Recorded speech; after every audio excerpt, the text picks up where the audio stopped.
إن ميلاد الحبيب محمد صلى الله عليه وسلم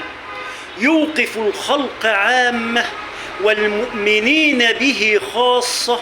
وقفة المتأمل لما جرى في الكون من تغيرات وتحولات. فلقد لبست الأرض ثيابا غير ثيابها، وتزينت السماء بلون غير لونها، واكتست النجوم لمعانا وبريقا فوق بريقها، حتى تعجب الكهان من أمرها وسألوا عما جرى لها، فعلموا أن نجم أحمد سطع وسطها. وقد جرت سنة الله عز وجل اصطحاب المرأة لآلام الوضع وأوجاع الولادة، وخروج الجنين من بطن أمه من فرج أمه بالطريقة المألوفة. ولكن العجب العجاب من ولادة سيد العباد حبيبكم ونبيكم وشفيعكم محمد صلى الله عليه وسلم، ولادة تعززت وتخصصت وارتفعت واعتلت عن سائر الولادات، ولادة بها منع الشياطين من استراق السمع والدنو من السماء، ولادة بها تنكست أصنام الدنيا فأصبحت منكسة على رؤوسها، ولادة بها غاضت بحيرة ساوة، ولادة بها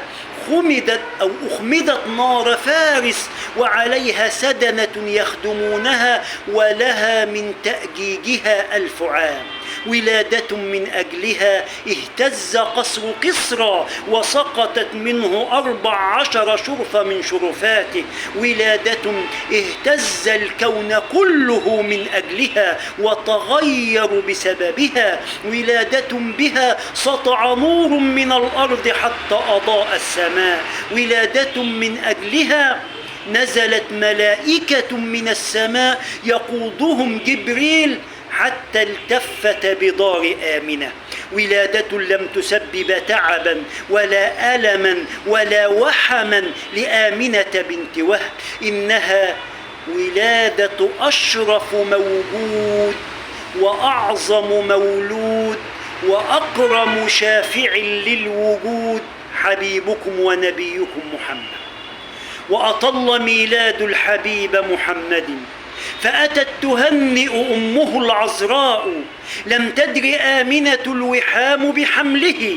وبوضعه لم تؤذها ضراء، ورأت ملائكة تحف بدارها، جبريل رواح بهم غداء، يمشون كالرايات لا تطأ السرى أقدامهم وهم لها سفراء، من عند رب العرش أقبل جمعهم فرنت لهم وازدانت البطحاء، ورأت طيورا لم تشاهد مثلها عن وصفها قد يعجز الشعراء،